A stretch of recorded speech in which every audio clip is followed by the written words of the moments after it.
Welcome back to Cinnabar Island. It's just a short trip to Seafoam, as you saw, and we will have our battle against Blaine there. And I forgot to put on a rappel. Great start, great start. So the obligatory tentacle turns up. Mersey is in the lead because, well, let's face it, Blaine is not going to stand up very well against a water type.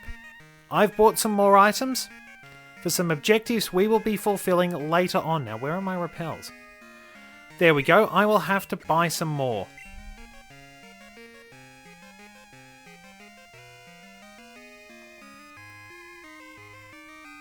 So, along we go. Slow and steady trip, and here we are. So that tells us where Blaine is, and this is the extent of his gym in these games.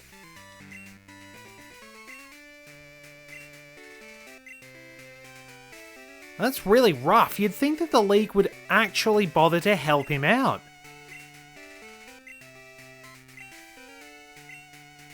It is really, really harsh. He should not be homeless, a prestigious gym leader like Blaine. But on the bright side, he does have a pretty good outlook, and Magcargo is one of his Pokemon. Its design is a bit different in these games. It's, well, slightly off model compared to what we know, but it did actually vary a bit before they finally settled on it. Sadly for Magcargo, Mersey is a fair bit stronger. And its double weakness to water does it absolutely no favours.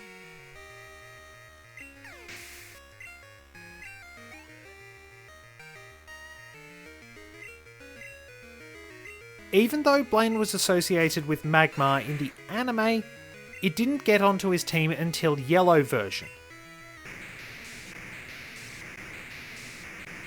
And unfortunately for Magmar, it's not going to stand up to Mersey's Surf.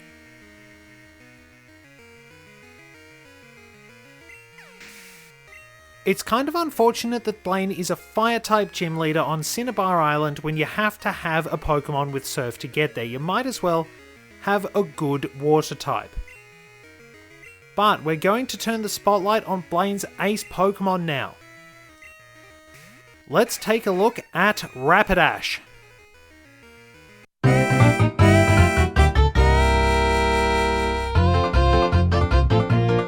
Rapidash builds on the excellent base stats Ponyta establishes.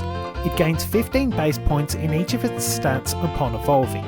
This may not seem like much on paper, but it actually allows Rapidash to be very versatile, while still holding onto that great attack and speed. Its high attack and speed do actually mean Rapidash can use Flare Blitz pretty well, something that is fairly rare among physical Fire-type Pokemon. Unfortunately, Rapidash doesn't get the chance to use Blaze Kick. That's a move that would be fitting for it, given Ponyta has hooves 10 times harder than Diamond according to some Pokédex entries. While it does take a while to evolve, the fact that Rapidash is so well balanced and dependable does make it a particularly good ally, especially in Diamond and Pearl, where if you didn't pick Chimchar, you had a choice of Ponyta, Ponyta or Ponyta for Fire types, and Ponyta for some added variety. With some pretty decent coverage moves being added along the way, Rapidash will always be a very reliable ally no matter which generation you use it in. While it can't get the most out of its Fire-type moves prior to Generation 4, it is still worth putting in the effort and giving Rapidash a go.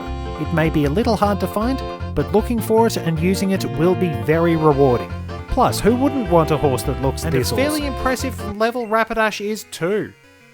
It's a bit faster than us.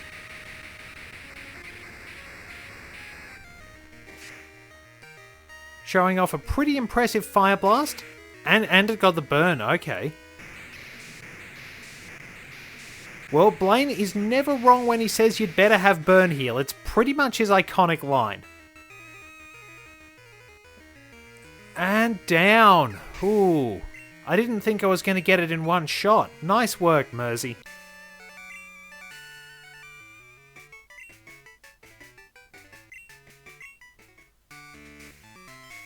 And there we go, there's that random dude who helps you out in gyms. He's turned up because he didn't know where to go. And it is fortunate that you can indeed rematch Blaine in Heart Gold and Soul Silver. So let's make our way back, and then I will meet you in Viridian City. I'll have to stop off in the shop and see if they actually have some repels. So here we are in Viridian City, outside the trainer house. I actually had to go up to Pewter to get some repels, but I've also been told by High Capari that Marill has appeared in Mount Mortar. So we'll have to wrap up the gym battle, and then I can actually go and catch it, because I don't think I got it in the previous format as well. I did do a spotlight on it, but I never caught it. I'm also going to show off the battle at the trainer house. So, talk to this lady. And because we cannot perform Mystery Gift on account of me being on an emulator, we have the default opponent, Cal. I explained everything when we came here for the first time, so now you'll get to see the battle we can experience. So, Meganium first. Mersey should be able to take care of it with Ice Beam unless it uses Light Screen. It's actually a bit faster than Mersey, I didn't expect that.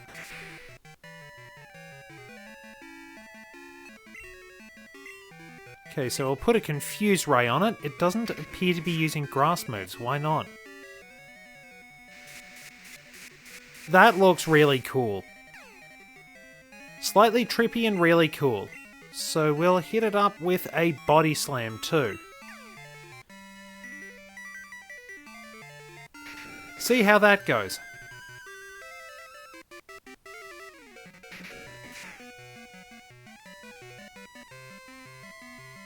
Pretty decent, I think we can wrap it with Ice Beam.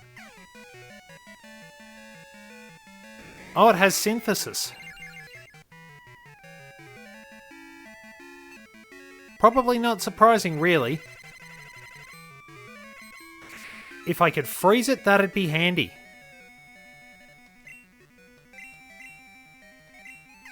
Okay, stayed in confusion, that's good, and we've got this one. I think he'll probably go with Feraligatr next. Which means Polari.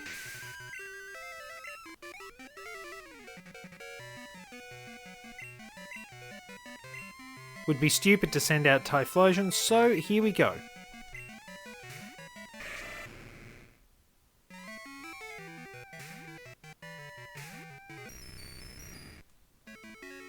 And Light Screen is down, we're going for it. We are taking aim. Target is acquired. Scary Face has missed, and Zap Cannon. That actually looks pretty good as well. Very nice.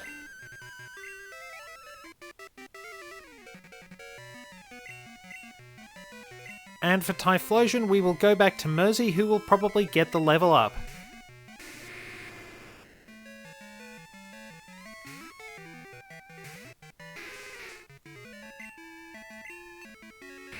It does have Flame Wheel, which will do neutral damage, but unlike ours, no Thunder Punch.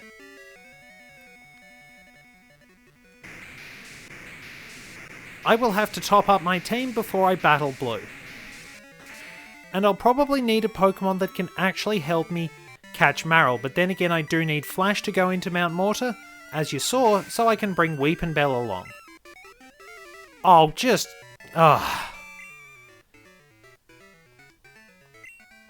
And there we go. Some good experience. Remember, if you actually have the Game Boy games, or if you manage to get the DS games to work, you'll be able to battle a range of different opponents. I believe you can battle 6 opponents per day. I'll just put the information up on the screen because I haven't been able to do anything with the trainer house in Heart Gold and Soul Silver.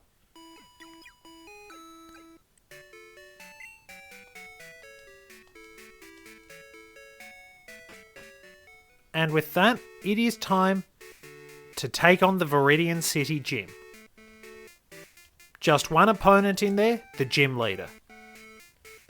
And we still have to go all the way around and risk walking off the ledge because an old man won't move.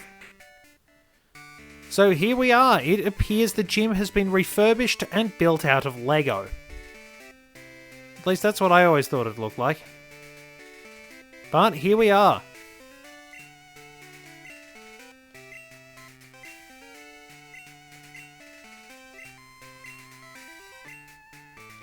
He's still got that same sense of attitude, and in fairness, they're not really that strong.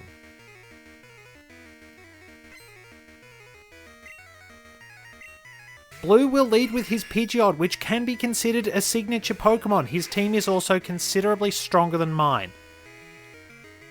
If needs be, I'll bring out Polari, but I trust Mersey to do the job.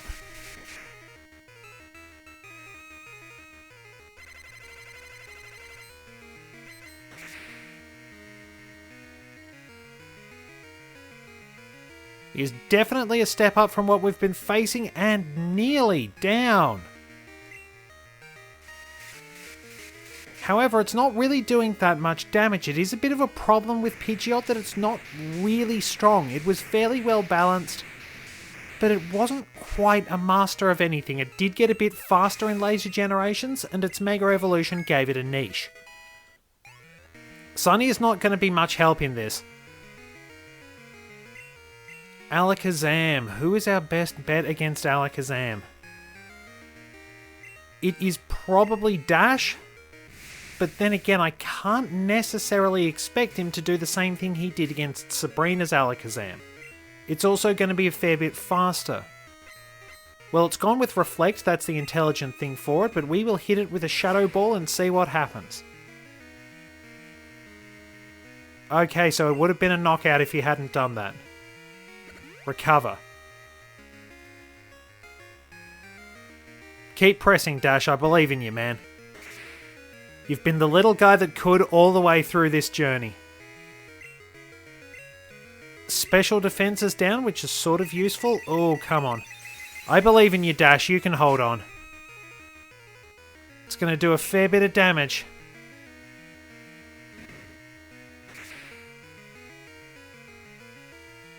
He's done it. He's done well enough. I knew I could count on you.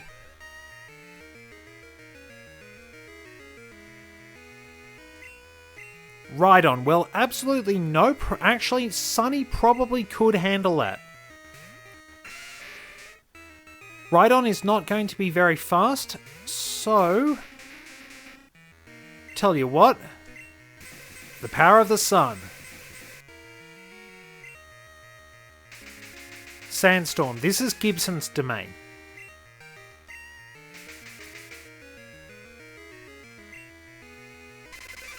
Sandstorm might decrease Solar Beam's power, I'm not entirely sure. Then again, it's still doing 4 times damage. 6 if you count same type attack bonus, so I shouldn't doubt Sunny either. And Exeggutor, the best opponent for that is indeed Torture. Now, it is worth noting you can generally run over the top of a lot of Pokemon if you take advantage of super effective damage. It gets harder in the remakes.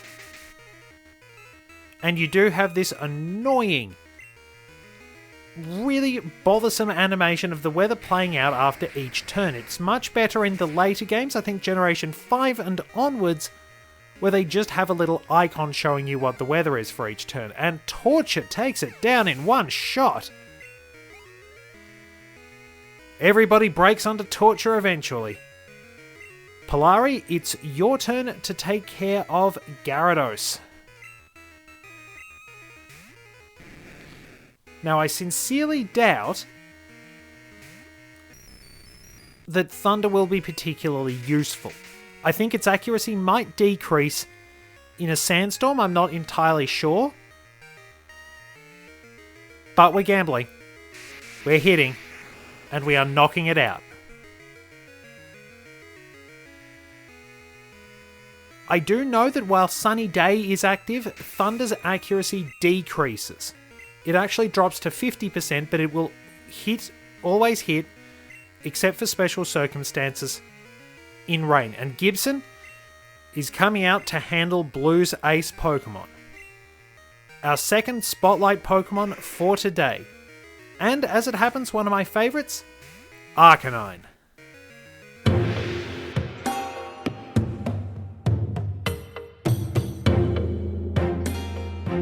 On a technicality, Arcanine is actually the first legendary Pokemon in the Pokédex. Take a look at its classification in the Pokédex and you'll see what I mean. But that aside, Arcanine really does live up to that title because it is an incredibly good Pokemon. While its speed is not quite as high as you might want, that is really its only quibble. It has some very good stats all around. Great HP, solid attack, good special attack as well, and decent defences.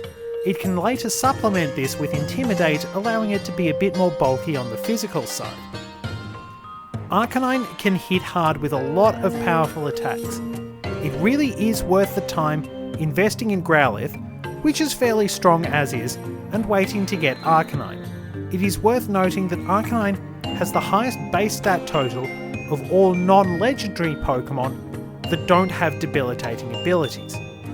Because Slacking does actually have a much higher base stat total at around about 670, but Truant screws it over, and Archeops, which is only 12 base points in total higher, has the Defeatist ability. Arcanine is incredibly dependable no matter which game you find it in.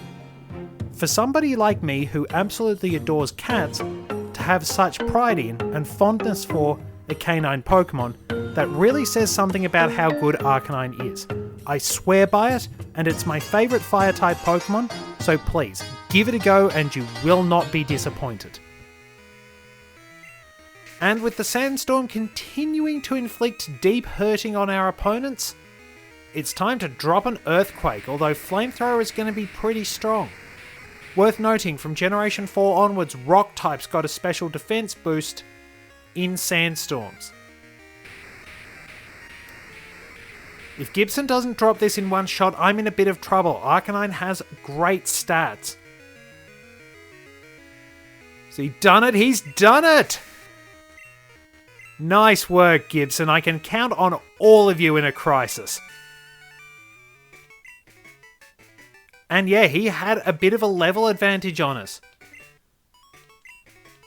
But we pulled through admirably. Great work, everyone.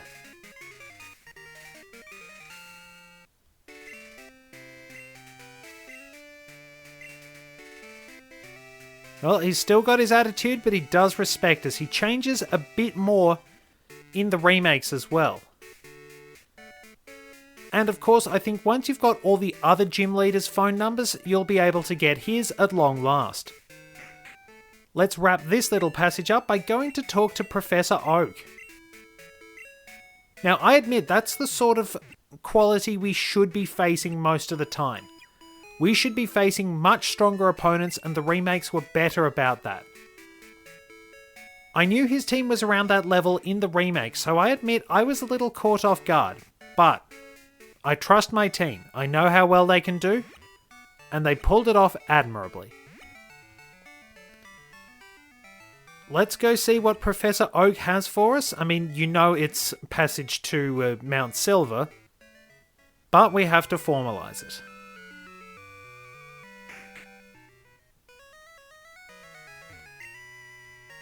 Wow, that's excellent! You collected the badges of gyms in Kanto. Well done! I was right in my assessment of you. Tell you what, Wedge, I'll make arrangements so that you can go to Mount Silver. Mount Silver is a big mountain that is home to many wild Pokemon.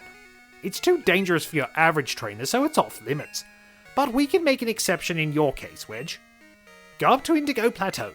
You can reach Mount Silver from there. And now we're going to go into all the spiel about the Pokédex.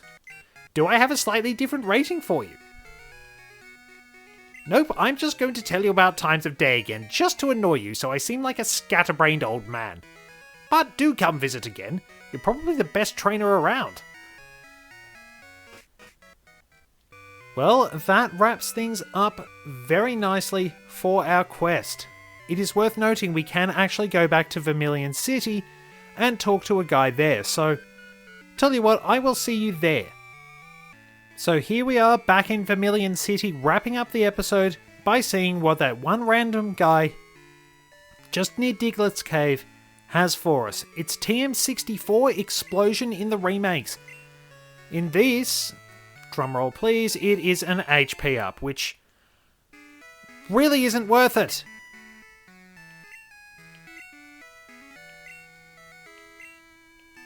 So,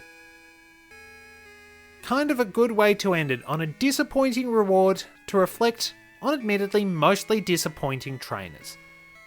Next time I see you, we will be setting out from the gateway to Indigo Plateau to explore Mount Silver.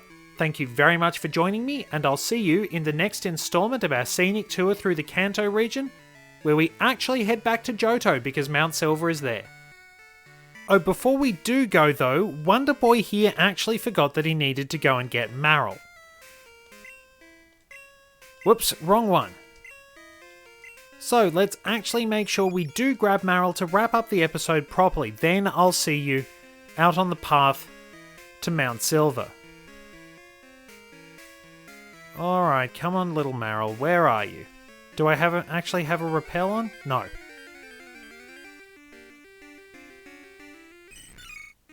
Alright, not too bad. First time. Weepinbell is on hand to help us out. Let's go with Cart. And of course it did. Alright, let's find another one. Thankfully didn't take too long. So, take 2 on catching Marill. That's more like it. Okay, so apply sleep powder, and we should be right to catch it.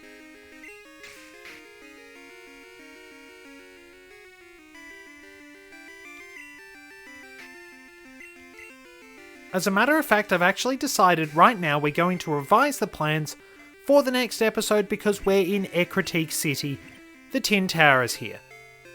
Don't really need to draw a diagram to tell you what's going to happen next. We are heading after Ho-Oh and I've caught Marill, the Aquamouse Pokemon.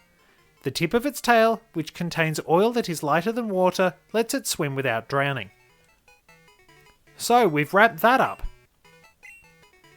And keep in mind, we're not going to Mount Silver just yet. We are instead going after Ho-Oh because we're here. I will see you back in Ekritique City, ready to chase it down.